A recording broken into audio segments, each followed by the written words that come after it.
So welcome, Gordon. Thank you for joining us on our first series of leadership stories. And this podcast series is to introduce leaders as real people, to share a little bit about your career journey to where you got to today, especially if there's anything there that surprised you, or did it follow the plan? Was it a plan? This kind of idea. And then a little bit about what you think good leadership looks like, the kind of leader you want to be, you're trying to be in these spaces. I will ask you what your toughest challenge has been. Okay. In that space. You can be as honest as you like. And then what you think the biggest leadership challenge is that's facing us at this time when we look at social work, social care, health, and all of those organisations that are working in that space as well at this time. Okay. So can you start off by telling us what your current role is? Yeah, so currently I am the Director of Social Care in NHS Education for Scotland. And so what is your career journey that has brought you to this point?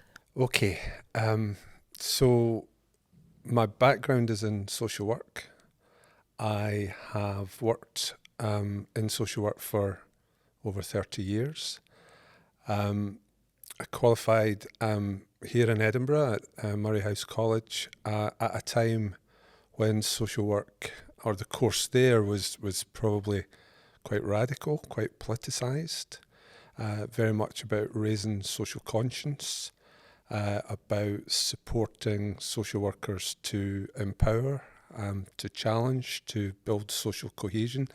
So on reflection, I think some of my leadership values are a result of my social work background, my social work values.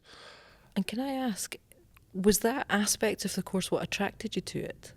So when I knew I was going to do this podcast, I was thinking about it. I'm not sure whether my values, my political awareness, my social activism led to me getting into social work, or whether social work led to me becoming more politically interested, motivated, astute, and concerned about society and social challenges. I think it was probably a bit of both, inevitably. But giving my age away, I grew up during a period of punk rock music.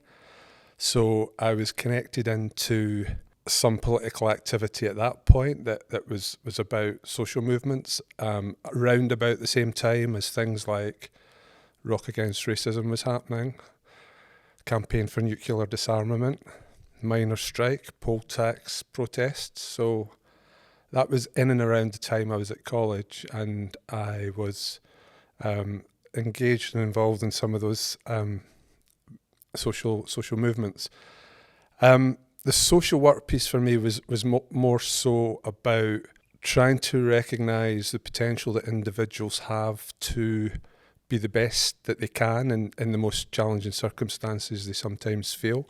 So a strong commitment to improving outcomes for people, to human rights, to collective responsibility, to social change, to maintaining and building strong relationships. So that was my college career, my college education. I then went into work in social work, worked in local authority social work for 25 years in a variety of roles. And whether I was a manager, a commissioner, a trainer, an inspector, I always introduced myself firstly as a social worker. Right. So that has always remained important to me, and I still describe myself in that way. I then worked in Scottish Government for a couple of years. I was seconded in to do some policy and strategy development, and that was a really interesting experience. And following that, went back into social work practice. Then I moved into work in regulation and scrutiny. I worked for 5 years in the Care Inspectorate. Ultimately, I was the Chief Inspector for Adult Services. And then before I came to NES, which was nearly 2 years ago now, I had worked as a Chief Officer in a Health and Social Care Partnership, so working across health and the local authority, delivering integrated services and leading teams of people who were employed either by health or by the council. Did that for 3 years, 2 years of which there was a global pandemic to deal with. So that was a challenge. And tell me, when you think about the moves that you made, I mean, there's a lot of different roles that you've mentioned there. What was it that led you to make the moves? Was there an expectation that there was a route to go through, or were there some of those that were just opportunities to step into a space? Yeah. What is it that attracted you to different roles? Yeah, there was no plan, absolutely no plan, and there's still not much of a plan. So I think there was a natural progression when I moved into social work that you would then potentially become a senior practitioner or a manager and I did that.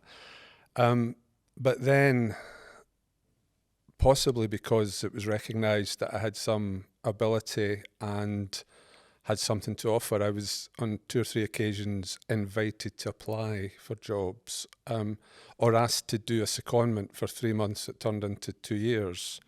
So not naturally following a path, opportunities opened up, and I turned down some, but others I took. Some that I took I wish I'd turned down.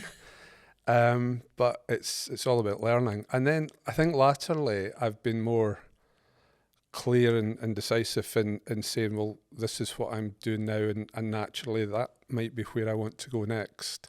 And I've always been attracted to new challenges, but I've equally also been interested in who would my leader be? Could I work with them?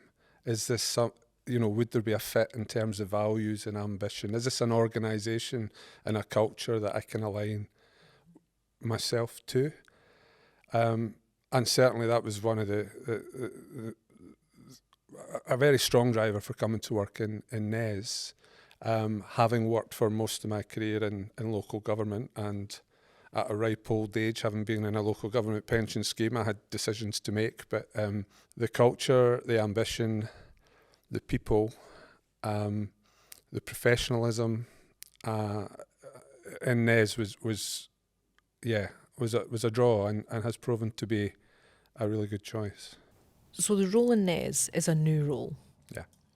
If you could change one perspective around social care, social work, social services as a whole, what would that be?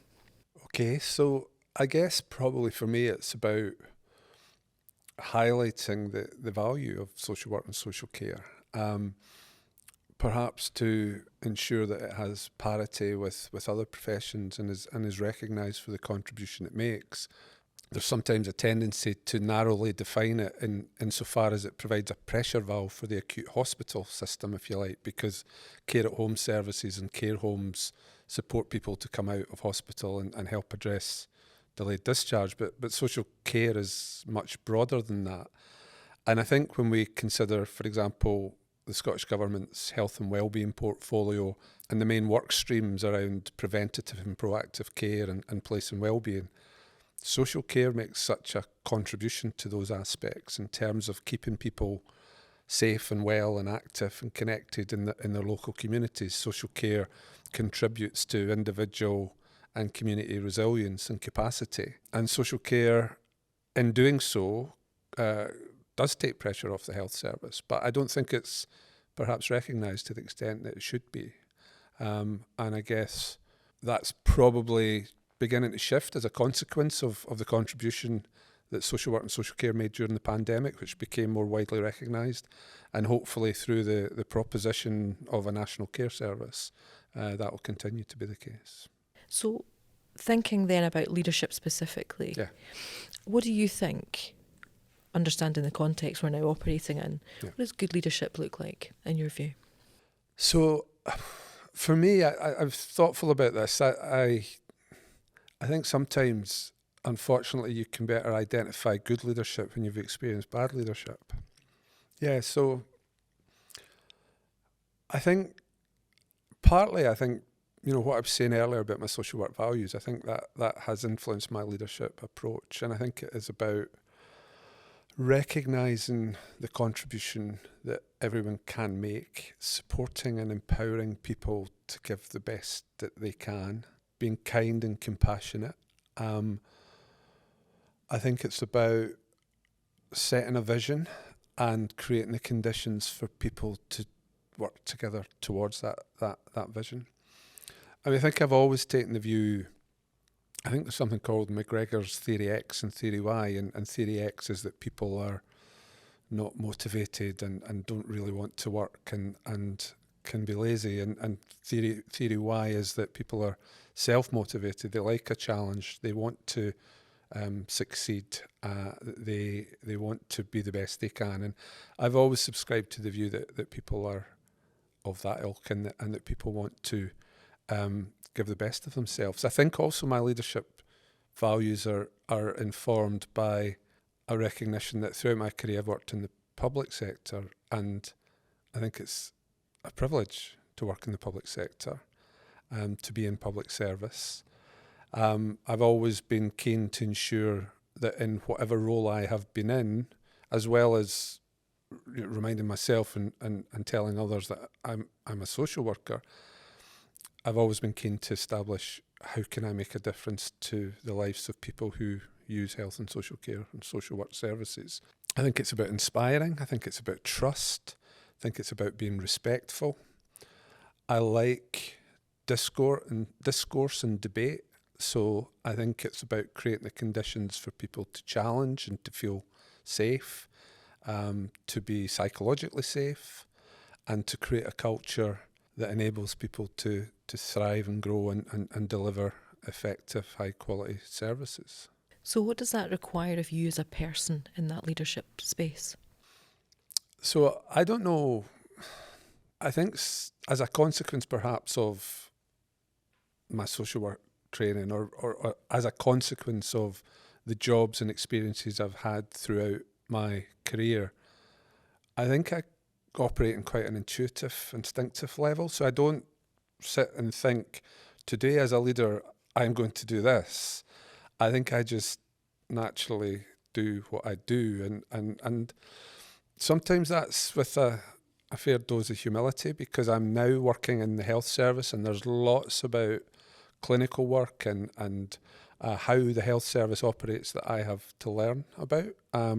So I'm very comfortable with acknowledging the limitations of my knowledge, and I'm very keen to build a team around me that blends and complements each other with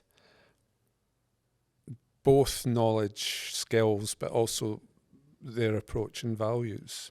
Yeah, so I think it's a combination of all these factors, but I think it's one of the attractions, obviously, of coming into this post and establishing a new directorate is I can begin to establish those values and that culture, and bring in people who are aligned to that sort of approach.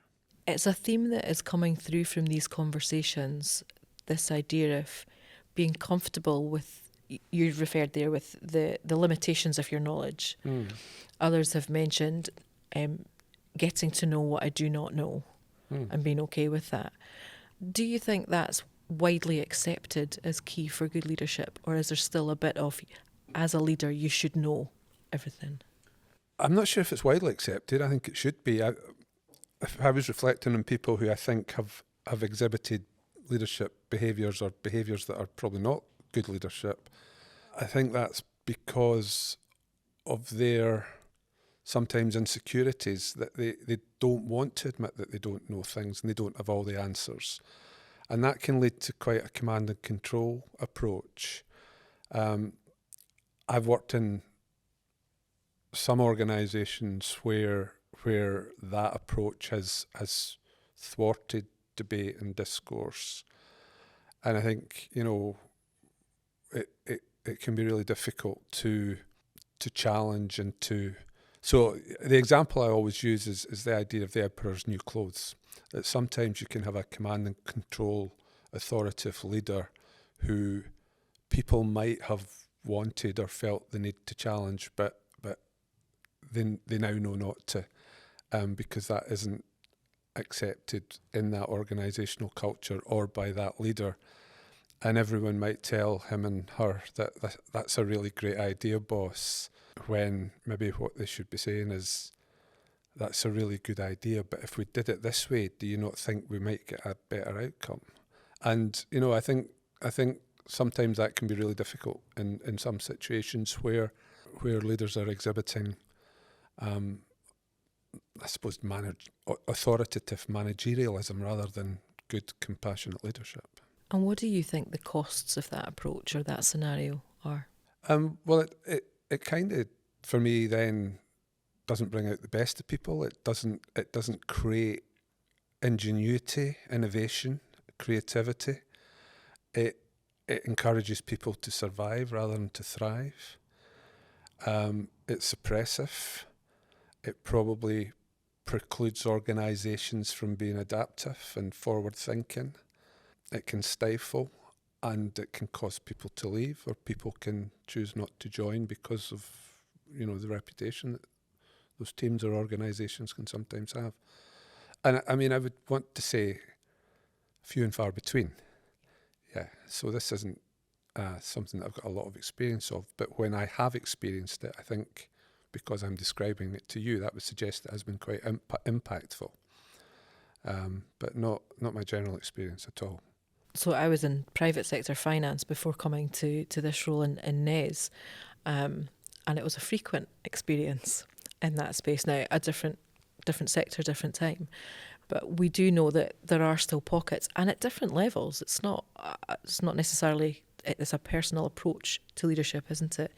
But that cost is felt in many ways, and I think now when we look at the challenges we're facing at the moment, cross-sector, it's a cost we really can't afford in many ways. Is there a leader, either a famous leader or one that you've come across in the past, that's really inspired you in their approach, and you've thought, that's what we should be seeing more of, that's what I'd like to see, that's maybe even what I'd like to be more of myself? Yeah, I mean, I've worked with some pretty inspirational, charismatic leaders who've created the conditions for growth and debate and innovation. I mean, one of the formative experiences I probably had was with at high school with a French teacher who was very like Robin Williams in Dead Poets Society. So he encouraged his students to think differently. He was slightly eccentric. He was always great fun, but he also you knew not to cross the line. He could be quite strict. And in 5th and 6th year, he had us reading and interpreting Jean-Paul Sartre in French, and he was my captain in that respect. He was very inspirational. And then I've worked with senior managers in social work who had similar characteristics and who were corporate rebels, who maybe wanted to just push things and encourage new ways of working, new ways of thinking, new ways of behaving by necessity, because organisations are organic and need to grow and thrive in the circumstances they find themselves. And yeah, I've had the privilege of working with my current chief executive in 3 jobs now, and that's not accidental. I have a strong alignment to Karen Reid's values. I find her inspiring and really innovative in where she moves organisations forward and supports the well-being and development of the workforce. You've mentioned how much you like debate and the ability to have the conversation, and also that need to almost a little bit rebellious. It's come up as an innovation, or it's come up as change or making things happen. How can we as leaders, regardless of the level that people are sitting at within an organisation, how can we help make it safe and encourage the debate rather than this emperor's new clothes type scenario that we mentioned before? If we're thinking of being quite practical for people.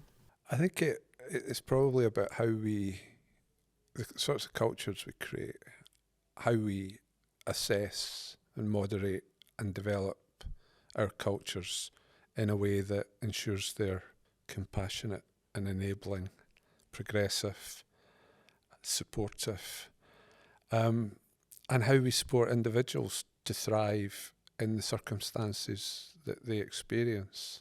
I was reading something by Stephen Covey Jr. recently, and it was from his book Trust and Inspire.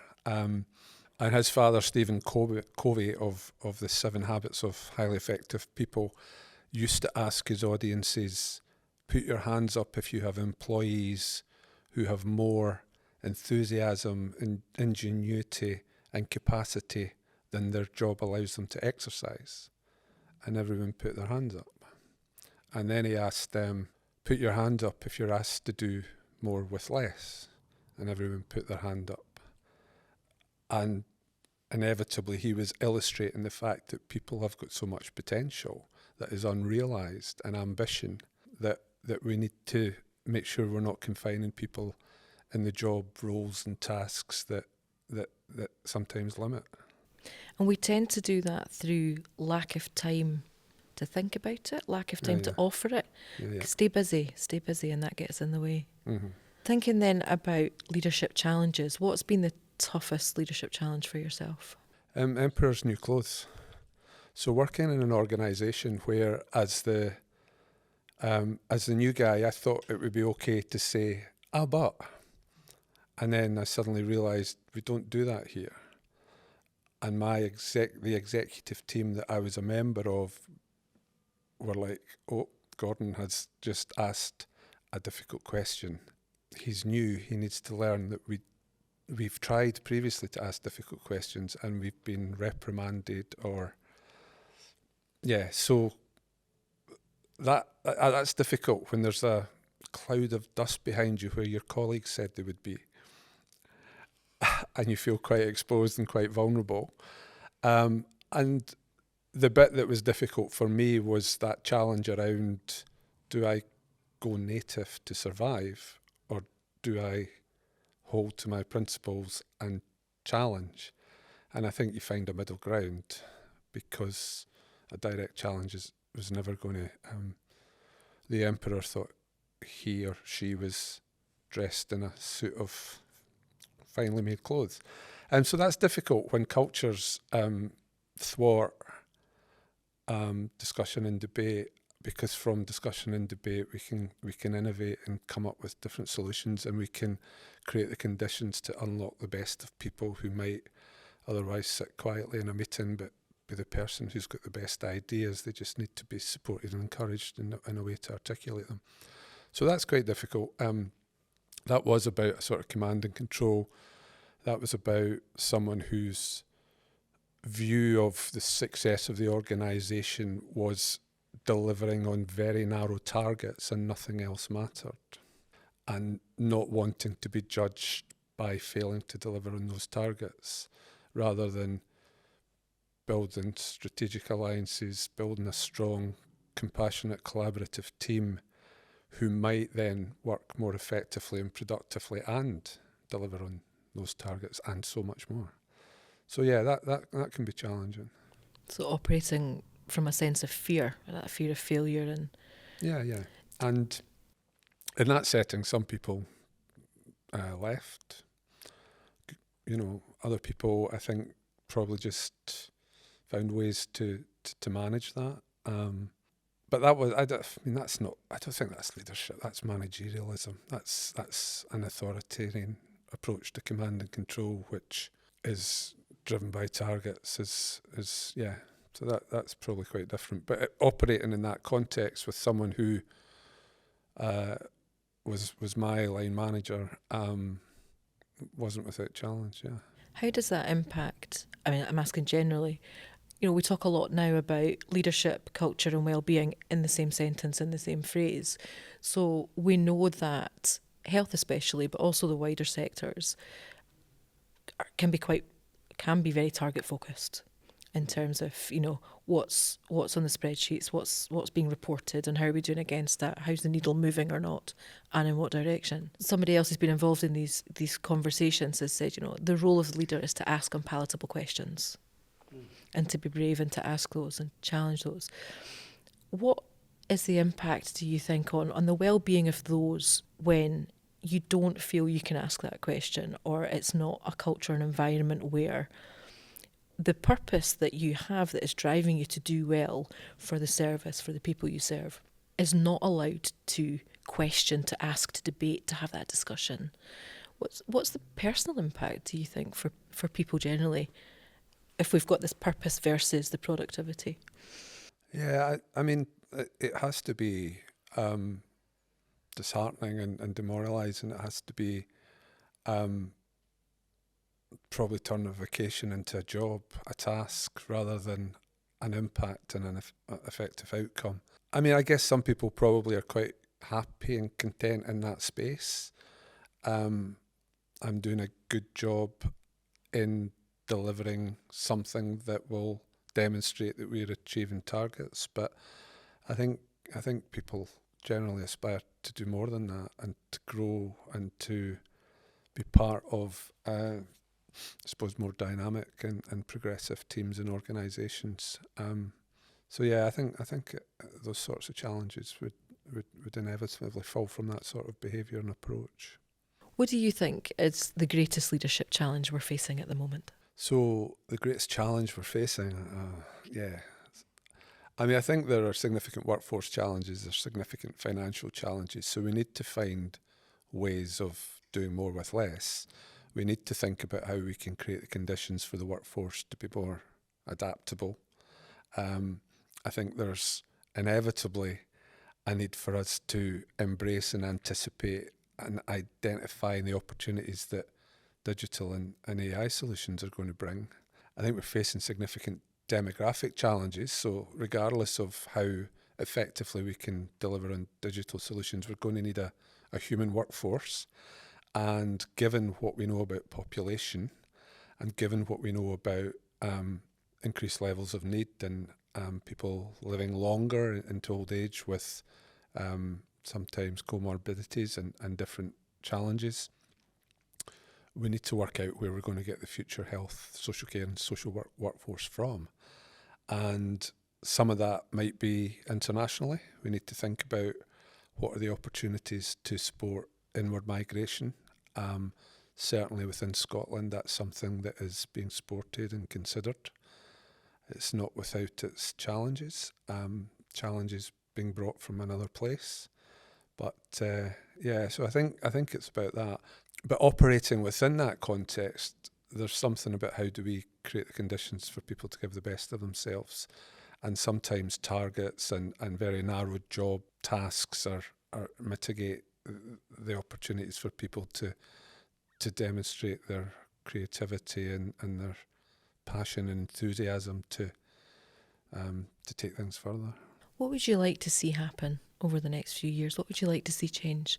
So throughout my career, we've talked variously about shifting the balance of care. We had a policy many years ago around joint future. We've tried to work around integration. For me, I think fundamentally we need to recognise that we have to find a way, particularly perhaps in the current financial challenge, to move downstream and invest in services that prevent ill health rather than continually investing in services that treat ill health. So for me, it's about getting strongly behind proactive and preventative care, and not just to shift from secondary to primary care, but to social care, and to think about how we build more resilient communities and support unpaid carers, how we support community capacity, part of the challenge is that in these financial challenging times, funding to grassroots third sector organisations can sometimes be the first to be cut, and those are the organisations that are working effectively in supporting people in local communities in a way that is mitigating some of the pressures that otherwise come to the health service. So for me, it is about really getting behind a shift in the balance of care and investing in a preventative population health promotion approach. So if we bring this right back to leadership and we think about that's where we'd like to be, that's what we would like to see happening, and knowing the context that we're in at this time, I mean, it's not a problem that we can solve. It's too complex. We know that. So we've had conversations where where we've been talking about purpose, and it's interesting, right at the beginning of this conversation, you said that everywhere you go, you say you're a social worker first, that core piece that's driving. Are we looking for leaders that have that core purpose that keeps us focused on the bigger picture, if you like, what we're trying to achieve, what we're trying to see for the people of Scotland? Are we needing to focus back in on values? Does it come down to belonging? Or, to pick up that really nice phrase you mentioned earlier, when the leadership is not conducive to innovation, how do we help our leaders create spaces where people are thriving rather than striving? Yeah, I mean, it does feel a wee bit idealistic. I have become probably more of a pragmatist as time has gone on, because the challenge that I'm describing is only a challenge that can be addressed through strong political will. Okay. And part, I think, of the challenge that we have is that we do need to maintain high levels of performance, productivity and effectiveness in hospital services and in secondary care. And it's really difficult to rebuild the plane as you're flying the plane, if you like, to release money from one part of the system to achieve that more preventative population health approach. And I think it's particularly challenging because of short-term planning and some of the challenges around the politics that can come into play. So, I mean, that's an operating reality that we have to recognise. We have to find ways of working in the system more effectively in an integrated way, locally, at an individual or an operational, at a service level, as well as thinking about that strategic shift in a way that starts to do more to keep people healthy and active and connected and local. Thank you. Gordon, thank you for the time. It's been a really interesting conversation. Lots in there. Thank you for your time. You're welcome. Thank you very much.